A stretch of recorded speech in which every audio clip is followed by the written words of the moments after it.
പാറത്തടി കൂടെ കയറി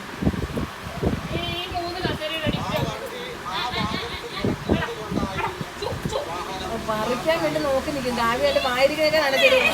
അല്ല എന്തായാലും ഇപ്പൊ കയ്യിലിട്ടടിക്കും ചെടി കളയുന്നത്.